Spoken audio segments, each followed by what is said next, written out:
विमलताईंनी आपल्या मुलाला सांगितले, बाळा, प्लीज, तुझे बाबा आता खूप आजारी आहे. त्यांना मला दवाखान्यात न्यायचं आहे. काहीही करून मला आत्ताच्या आत्ता 50,000 रुपये पाठव. मला तुझ्याकडे पैसे मागण्याची वेळ आली नसती. परंतु बाळा, आता आज पाऊस पडला आहे आणि शेतीवाडीला लावल्यामुळे बियाण्यांसाठी मी माझे सगळे पैसे त्याच्यामध्ये गुंतवले असल्यामुळे माझ्याकडे 1 रुपया सुद्धा शिल्लक राहिलेला नाही. मला काहीही करून आत्ताच्या आत्ता 1 तासांमध्ये प्लीज पैसे तेवढे पाठवून दे, म्हणजे मी तुझ्या बाबांना दुखण्यावरती इलाज करू शकेल. विमलताईंनी आपल्या मुलाला आकाशला फोन करून सांगितले. परंतु जेव्हा हा फोन आकाशच्या बायकोने म्हणजेच मानसीने ऐकला, दोघे आईबापांचं बोलणं, तेव्हा ती जोरजोरात भडकायला लागली आणि भांडण करायला लागली. आकाशला ती सतत बोलू लागली, काही गरज आहे का दररोज महिन्याच्या महिन्याला फोन करायचं? माझं हे झालं, ते झालं, आता हे दुखलं, दररोज नवीन काहीतरी कारणे काढून दररोज आपल्याकडे पैसे मागायचे.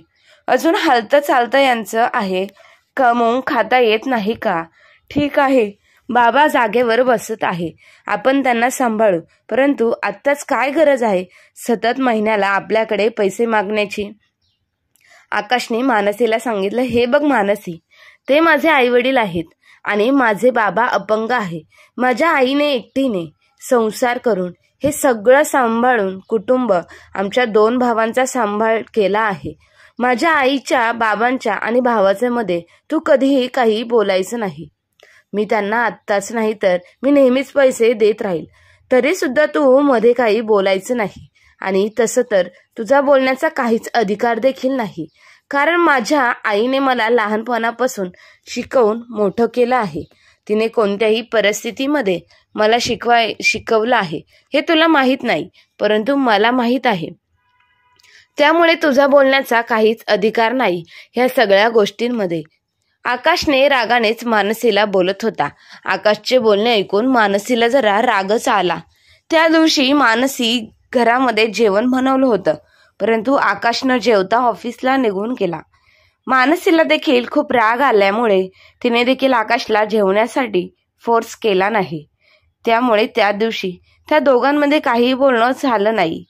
विमलताई आणि सकारामराव हे अहिल्यानगरच्या जवळ एका खेडेगावामध्ये राहत होते.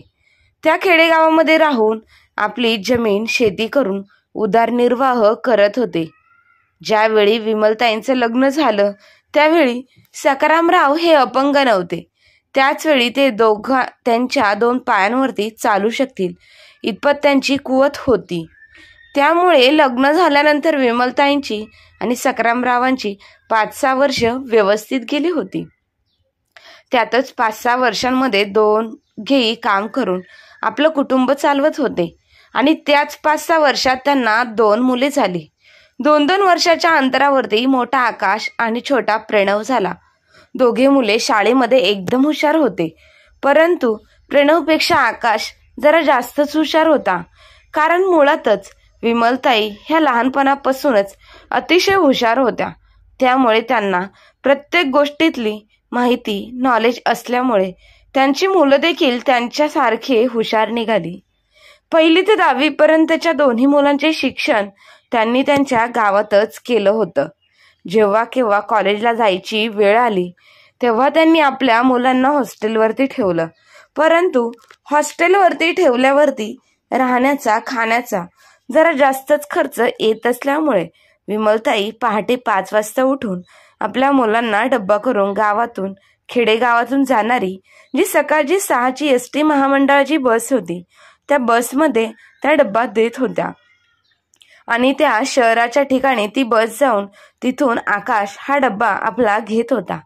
विमलताई रात्रंदिवस खूप मेहनत करत होत्या, कारण 5 वर्षाच्या कालखंडानंतर सकारामांना अपंगत्व जरा जास्तच त्रास देऊ लागलं. ते स्वतःच्या पायावरती चालत होते, परंतु चालताना प्रत्येक वेळी काठीचा आधार घ्यावा लागत होता. घरातील छोटी मोठी कामं असतील, गाईला रानात चारा घेऊन जाणे असेल किंवा तिला चारा पाणी घालायला असेल, ही छोटी सर्व मोठी कामे सकारामराव करत होते. परंतु मोठ्या कामाची सर्व जबाबदारी ही विमलताईंवरच पडली होती. कारण घरात आता मुलं देखील नव्हती आणि मुलांच्या शाळेचा खर्च असेल, घरामध्ये अंथरुणावर पडलेल्या म्हाताऱ्या सासूचा खर्च असेल किंवा घरामध्ये घर खर्च चालवण्यासाठी लागणारा सर्व खर्च असेल, हा सर्व खर्च पाहता खूप येत असल्यामुळे विमलताईंना रात्रंदिवस काम करावं लागत होतं. तसं पाहायला गेलं तर विमलताई ह्या शरीराने धंदाकट होत्या. त्यांचं खाणं पिणं मजबूत असल्यामुळे शरीर देखील अगदीच माणसाप्रमाणे मजबूत होतं. शेतातील जे काही सर्व कामं असेल त्यामध्ये नांगर धरणे, शेतीची मशागत करणे, फवारणी करणे, जे पुरुष माणसं कामं करतात ते सर्व कामं विमलताई ह्या स्वतःच्या करत होत्या. गाईचे दूध काढल्यानंतर ते डेअरीपर्यंत पोहोचवण्याचं काम सुद्धा त्या स्वतः सायकलवरती बसून डेअरीवरती दूध नेऊन सोडत होत्या. त्या कोणावरती कोणत्याही कामामागे नवरा अपंग असल्यामुळे नवऱ्याची कस भरून काढण्यासाठी आणि आपल्या मुलांना असं वाटू नये की आमचे वडील अपंग आहे म्हणून आम्हाला आमची आई इतर मुलांप्रमाणे सगळ्या गोष्टी देऊ शकत नाही, या कारणासाठी विमलताई ह्या स्वतः उभ्या राहत होत्या. येईल त्या संकटाला सामोरे जात होत्या.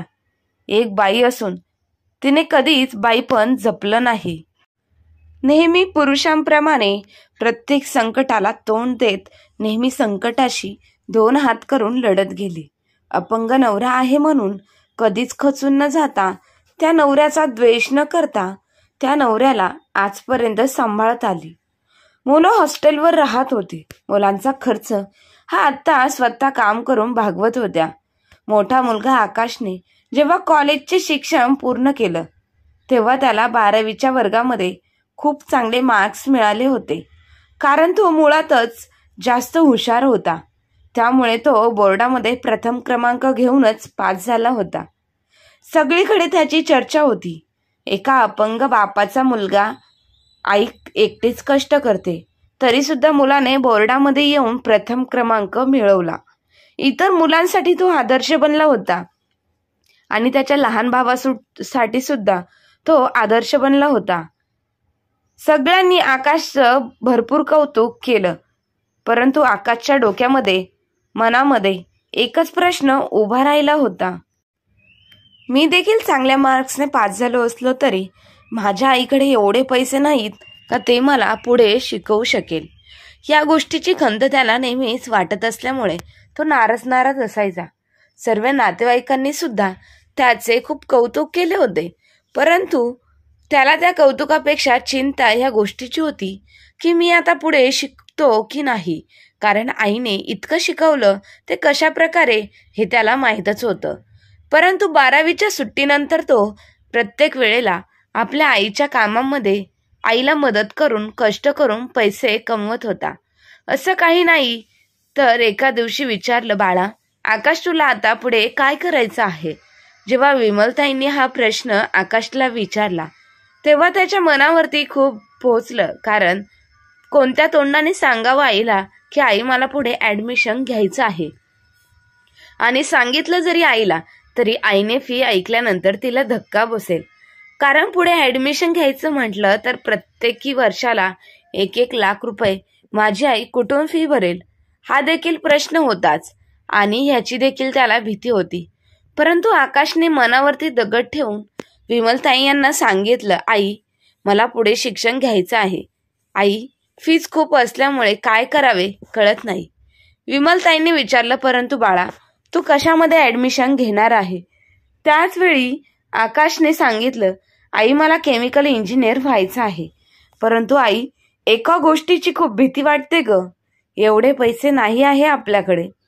मुलाचे हे बोलणे शब्द जेव्हा विमलताई यांच्या कानावरती पडले तेव्हा 5 मिनिट विमलताई शांत झाल्या आणि 5 मिनिटानंतर जे उत्तर दिलं ते खूप छान होतं. बाळा तू फक्त अभ्यास करण्याची तयारी ठेव आणि कष्ट करण्यासाठी 2 हात सज्ज करून उभा राहा. तुझी आई ही भक्कम आहे तुला शिकवण्यासाठी. अजिबात काळजी करू नकोस, फक्त अभ्यास कर. पहिल्या वर्षामध्ये आकाशचं ॲडमिशन करून दिलं. 1 लाख रुपये फी भरली. पहिल्या वर्षामध्ये देखील आकाश खूप चांगल्या मार्काने पास झाला आणि जेव्हा तो दुसऱ्या वर्षामध्ये गेला तेव्हा फी भरण्यासाठी विमलताई यांच्याकडे पैसे नव्हते. आता विमलताई यांना देखील प्रश्न पडला होता, परंतु समोर मुलाच्या भविष्याची काळजी देखील होती. त्याच वेळी एक निर्णय घेतला.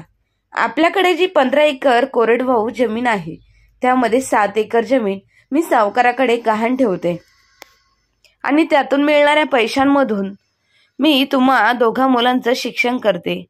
हा निर्णय कोणालाही योग्य वाटला नाही, तरी देखील अपंग नवऱ्याने आणि दोन्ही मुलांनी साथ देऊन सावकाराकडे 7 एकर जमीन गहाण ठेवली आणि मोठ्या मुलाचं शिक्षण पूर्ण झालं. परंतु जेव्हा लहान मुलगाला ही गोष्ट समजली की आईने वावर गहाण ठेवला आहे, आता आईकडे दुसरा कोणताही पैशांचा मार्ग नाही, तेव्हा त्याने शिक्षण कोणत्या जोरावरती पूर्ण करावं हा प्रश्न प्रणवच्या समोर उभा होता. प्रणवला देखील चिंता होती त्याच्या भविष्याची, परंतु तो कधी आईला किंवा भावाला बोलला नाही. मोठ्या भावासाठी त्याने चांगल्या कॉलेजमध्ये ॲडमिशन देखील घेतलं नाही, कारण चांगल्या कॉलेजला ॲडमिशन घ्यायचं म्हटलं तर वर्षाला 1 लाख रुपये फी कुठून आणायची, कारण दादाच्या शिक्षणासाठी आईने एवढं मरमर करून कष्ट करून एवढी फी भरून त्याला शिकवलं आहे. आता माझ्यासाठी काहीच शिल्लक राहिलेलं नाही. परिस्थितीचा आढावा घेऊन समजून प्रणवने आईला सांगितलं, आई मी साधेच कॉलेजला ॲडमिशन घेऊन माझे शिक्षण पूर्ण करतो. प्रणवने जवळच्या शहरातल्या एका साध्या कॉलेजमध्ये ॲडमिशन घेऊन त्याचं जेमतेम शिक्षण पूर्ण केलं. परंतु आकाशला आज चांगल्या मोठ्या मल्टीनॅशनल कंपनीमध्ये कामाला लागला होता. सुरुवातीला पगार त्याला 30,000 रुपये होता. 30,000 रुपये ही गोष्ट म्हणजे त्या काळची कमी नव्हती, कारण ही गोष्ट आहे 2007ची. त्याच काळी 30,000 रुपये म्हणजे कोणालाही वर्षभराची कमाई देखील मिळत नव्हती. परंतु आकाशला मात्र आता 30,000 रुपये पगार महिना पडत असल्यामुळे हळूहळू करून तो वर्षातच सावकाराकडे टाकलेली गहाण जमीन परत मिळवून दिली. परंतु प्रणवला चांगला पगार मिळत नव्हता, कारण त्याने जेमतेम शिक्षण पूर्ण करून नोकरी लागल्यामुळे त्याला 12,000 रुपये पगाराची नोकरी मिळाली होती. आकाशला भरपूर पैसा मिळत असल्यामुळे त्याने 2 वर्षातच सावकाराकडून जमीन परत मिळवून आपल्या आईला म्हणजेच विमलताईंना 5 तोळ्याचा एक हार बनवला. विमलताई नको नको म्हणत असताना देखील तो प्रत्येक वेळेला आपल्या आईला काही ना काही गिफ्ट देत असायचा. लहान भावाला नेहमी असं वाटायचं दादा की ते चांगल्या पदावरती नोकरीला लागला आहे, तो आईला प्रत्येक वेळेला प्रत्येक गोष्ट देत असतो, मी मात्र काहीच देऊ शकत नाही. ह्या गोष्टीची त्याला नेहमी खंत असायची, परंतु तो काहीच करू शकत नव्हता. तसं पाहायला गेलं तर मोठ्या मुलापेक्षा प्रेम जास्त लहान मुलगा करत होता. प्रत्येक क्षणाला आपल्या आईला खूप जीव लावायचा. प्रत्येक छोट्या मोठ्या गोष्टींची आईची काळजी घेत होता, कारण त्याने त्याच्या आईचं कष्ट अगदी जवळून पाहिलं होतं. पाहता पाहता आकाशचं लग्न एका सर्वसाधारण कुटुंबातील मुलीशी झालं. परंतु मानसी जरा सर्वसाधारण कुटुंबातील मुलगी असली तरी तिला खूप मॉडर्न राहायला आवडायचं, कारण ती तिच्या लग्नाच्या आधीपासूनच पुण्याला राहत असल्यामुळे तिला तिकडची सवय लागली होती. तिने जेव्हा आकाशसोबत लग्न केलं तेव्हा तिला हेही माहीत होतं की आकाशच्या कुटुंबात एकदम सर्वसाधारण आहे, परंतु त्याला पगार जास्त असल्यामुळे तिने त्याच्यासोबत लग्न केलं होतं. 2 वर्षातच मानसीला आणि आकाशला एक मुलगा झाला. घरामध्ये लहानशी पावलं दुडदुड रांगायला लागली. आता विमलताईंना आणि सखाराम रावांना कोणतीच काळजी नव्हती. आता प्रश्न होता फक्त लहान मुलाच्या लग्नाचा. त्यांच्या धाकट्या मुलाचे देखील लग्न झालं. त्यांच्या धाकट्या मुलाची बायको देखील दिसायला अतिशय सुंदर होती आणि स्वभावाने देखील सुंदर होती. ती लहानपणापासूनच शहरात राहिल्यामुळे तिला काटकसर करण्याची प्रत्येक गोष्टीमध्ये सवय होती, परंतु तितकीच मस्तीखोर होती. सखाराम रावांना देखील खूप जीव लावत होती.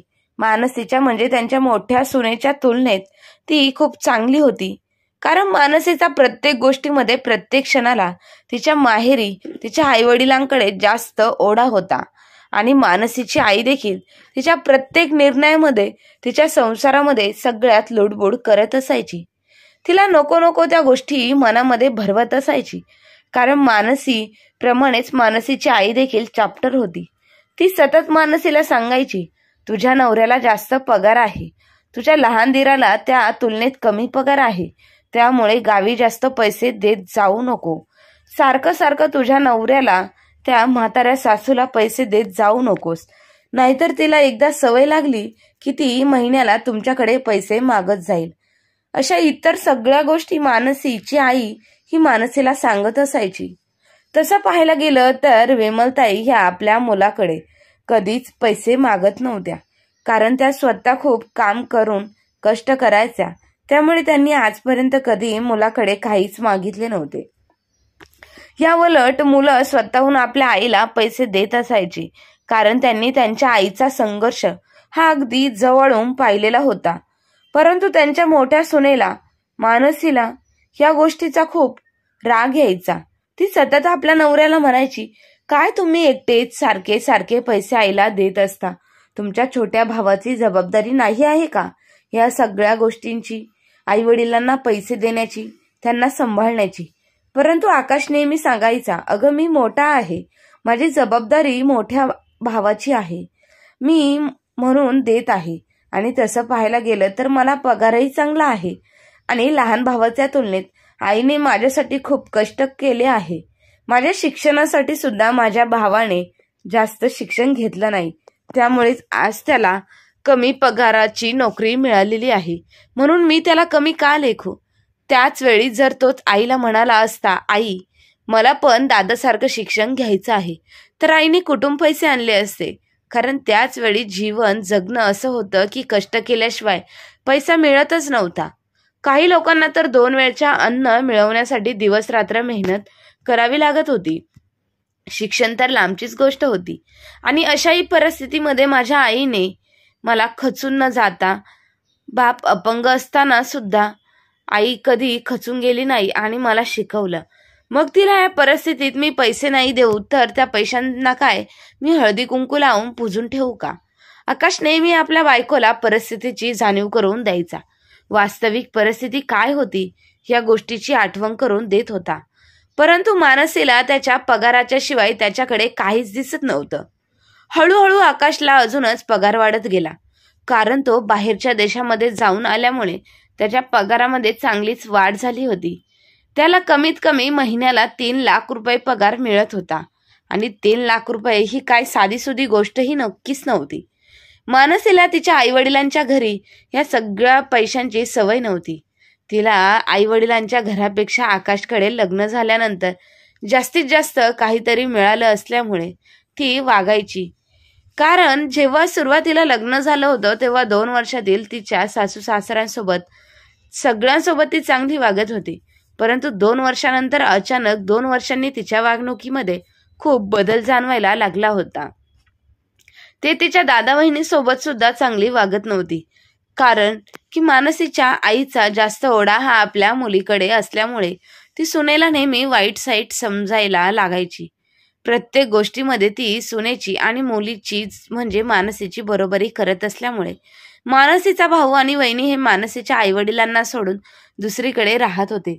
परंतु तरी देखील मानसीच्या आईला काहीच फरक पडत नव्हता. मानसीच्या आईने आपल्या मुलीच्या संसाराची वाट लावून ठेवली होती.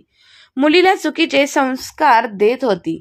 ती हे विसरत होती की ती देखील एक सासू आहे आणि तिला देखील एक सून आहे. मग ती आपल्या मुलीला तिच्या सासू सोबत असं चुकीचं वागायला का सांगत होती? आकाशला खूप चांगला पगार असल्यामुळे त्याची प्रगती देखील खूप चांगल्या प्रकारे झाली होती. त्यांच्याकडे 4 चाकी मोठी गाडी, शहराच्या ठिकाणी 2-3 फ्लॅट होते.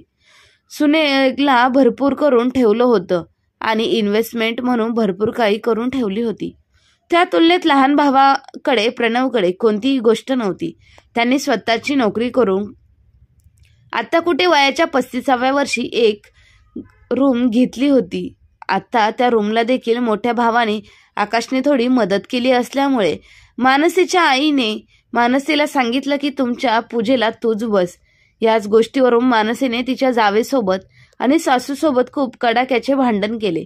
तिने सांगितलं की ही रूमसाठी आम्ही देखील पैसे दिलेले आहेत, आम्ही मदत केली आहे, म्हणून मीच पूजेला बसणार आहे. मानसीचा हा हट्टी स्वभाव कोणालाही आवडत नव्हता, परंतु चांगल्या शुभ कार्यामध्ये विघ्न नको म्हणून मानसीने पूजेला बसण्यासाठी सर्वांनी सांगितले. आणि तिने मनमानी करून पूजेला बसली. प्रत्येक वेळेला ती स्वतःच्या मनाचं खरं करत होती. कोणाचाही एक शब्द देखील ऐकून घेत नव्हती. उलटसुलट नवऱ्याला बोलत होती. सासू सासऱ्यांना कधी मान सन्मान देत नव्हती. प्रत्येक वेळेला प्रत्येक गोष्ट ही आईला देत असल्यामुळे सासूला तिने कधीच तिचं थोडंफार वाईट वागायचं. परंतु करणार काय, बोलणार काय? काही बोलायला गेलं की मानसी डायरेक्ट आकाशला धमकी द्यायची, मी तुला घटस्फोट देईल. ह्या गोष्टीला घाबरून आकाश देखील काहीच बोलत नव्हता. परंतु म्हणतात ना, पैसा आल्यावर माणूस बदलतो. हळूहळू आकाश देखील बदलायला लागला त्याच्या बायकोप्रमाणेच, म्हणजे मानसी वागू लागली तशी. तो देखील सर्वांना कमी लेखत होता. प्रत्येक वेळी तो त्याच्या नोकरीला मध्ये आणत होता, कारण की तो एवढा हुशार असल्यामुळे त्याने त्याच्या हुशारीवरती खूप पुढे गेला होता. बॉसने देखील संपूर्ण कंपनी ही त्याच्या हातामध्ये दिली होती. आकाशला त्याच्या कंपनीमध्ये होता, परंतु तो कोणालाही देखील त्याच्या कंपनीमध्ये कामाला घेत नव्हता. तो खूप नेहमीच त्याच्या पैशाच्या तोरा सर्वांना दाखवत होता आणि ह्याच पैशामुळे तो सर्वांपासून दुरावत लांबवत चालला होता. एके दिवशी विमलताईने आकाशला फोन करून सांगितलं, बाळा आकाश, तुझे बाबा खूप आजारी आहे आणि मी लहान भावाकडे तुझ्या पैसे मागू शकत नाही, कारण जी काही परिस्थिती आहे ती तुला देखील माहीत आहे. त्यांनी आत्ताच रूम घेतलेली आहे, त्यामुळे देखील त्यांचे हप्ते चालू आहे आणि त्यांच्या लहान बाळाचा दवाखाना सुद्धा चालू आहे. त्यामुळे मी कोणत्या तोंडाने त्यांच्याकडे पैसे मागू? परंतु बाळा, तो आपल्या वडिलांचा खर्च नक्कीच करू शकतो.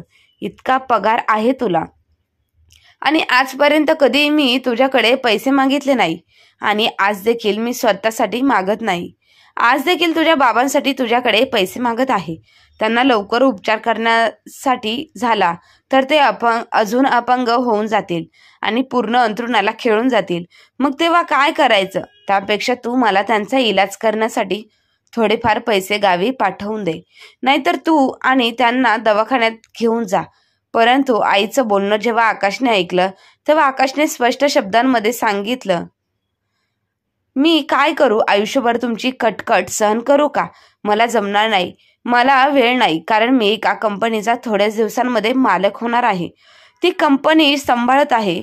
कंपनीमध्ये 90% काम मी एकटा करत आहे, कारण माझ्याशिवाय ती कंपनी चालू शकणार नाही. बस बाहेर देशांमध्ये राहत असलेल्यामुळे संपूर्ण काम मीच पाहत आहे. आणि आई, काय ग, प्रत्येक वेळेला पैसे तू माझ्याकडेच का मागतेस?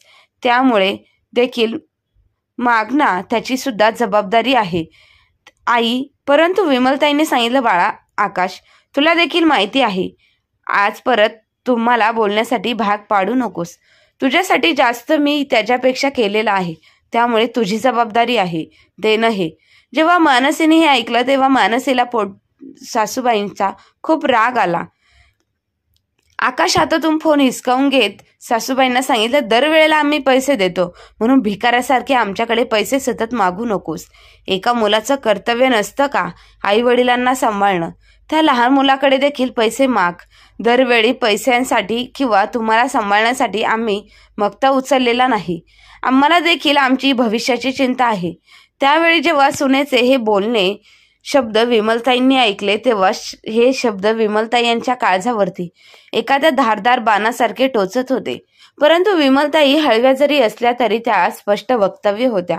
मग मानसी, तू प्रत्येक वेळी तुझ्या आईला पैसे पाठवत होती असे, तुला दादा आणि वहिनी तुझ्या आईवडिलांना सांभाळत नाही, तेव्हा इकडून पैसे पाठवून तुझ्या आईवडिलांचा सांभाळ करते, तेव्हा मी काही न बोलत नाही. मग माझ्या मुलाची जबाबदारी नाही आहे का त्याने आम्हाला सांभाळायचं? ज्यावेळेस विमलताईंनी मानसीच्या आईबद्दल बोललं त्यावेळी मानसीला खूप राग आला होता. मानसीने सांगितलं, ती माझी आई आहे आणि माझे बाबा, त्यांना शेवटपर्यंत मी सांभाळणार आहे.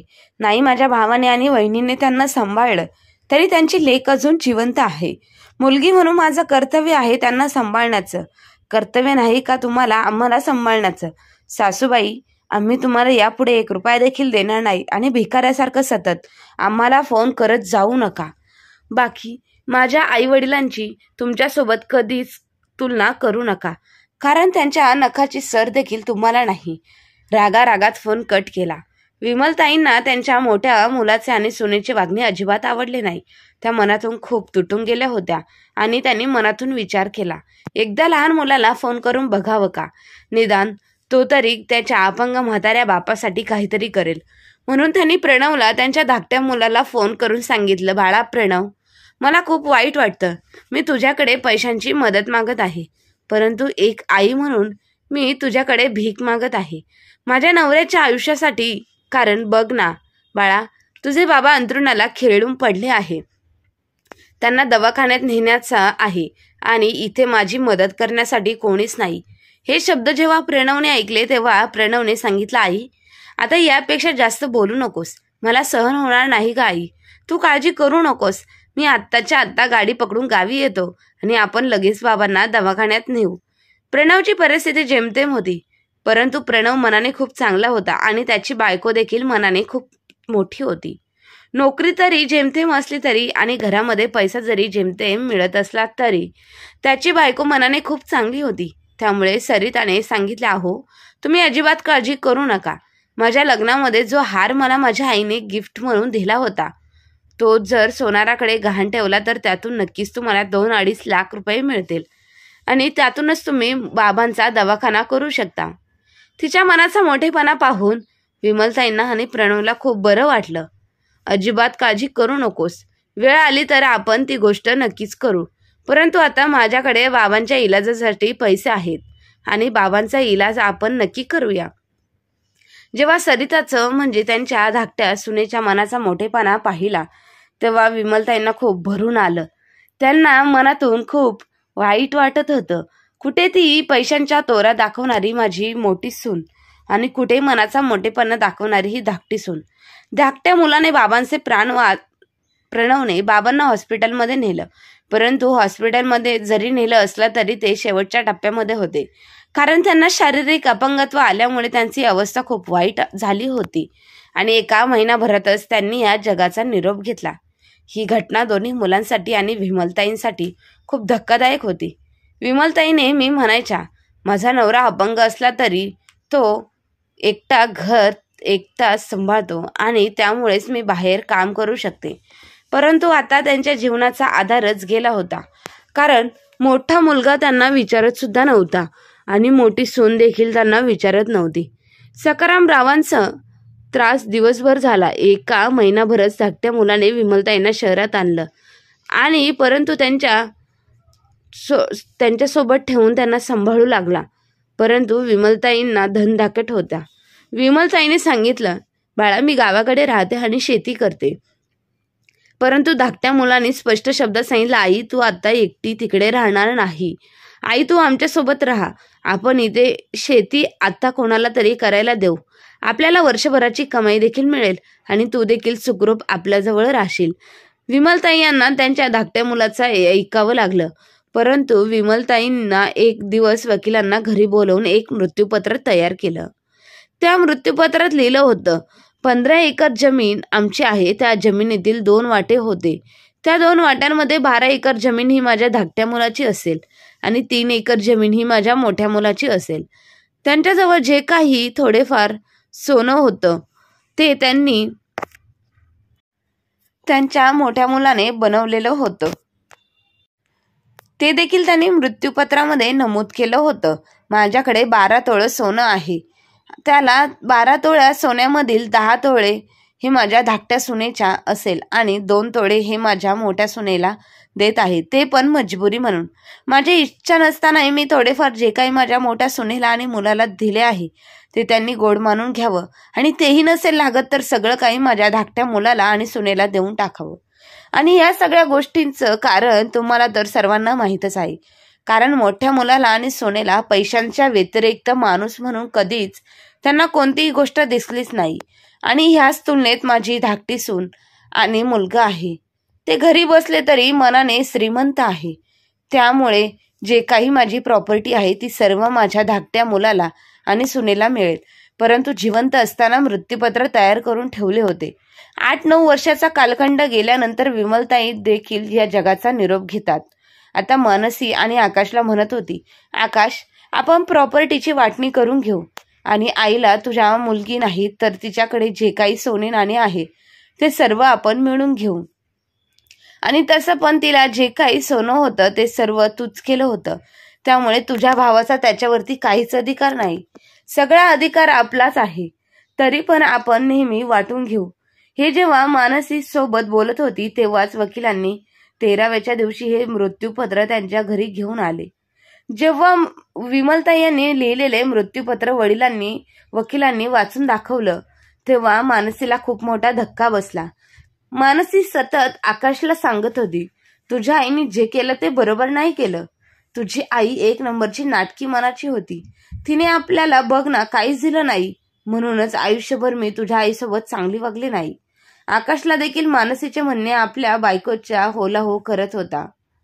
आता विमलताई तर गेल्या होत्या, परंतु त्यांनी जास्तीत जास्त प्रॉपर्टी ही त्यांच्या धाकट्या मुलाला आणि सुनेला दिली होती आणि मोठ्या मुलाला थोडीफार दिली होती.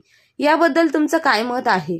आणि आयुष्यामध्ये पैसा आल्यानंतर लोक कसे बदलतात याचे उत्तम उदाहरण म्हणजे विमलताईंचा मोठा मुलगा, आणि ज्या मुलाला कष्ट करून सावकाराकडे जमीन गहाण ठेवून विमलताई यांनी शिकवलं, परंतु तोच मुलगा आयुष्याच्या शेवटी भावाला आणि आई वडिलांना विसरला.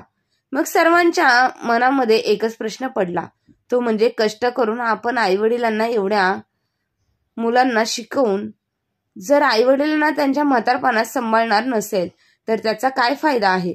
तुमचं काय मत आहे ते कमेंट करून नक्की कळवा. आणि कथा आवडली असेल तर आपल्या चॅनलला लाईक शेअर सबस्क्राईब नक्की करा. धन्यवाद.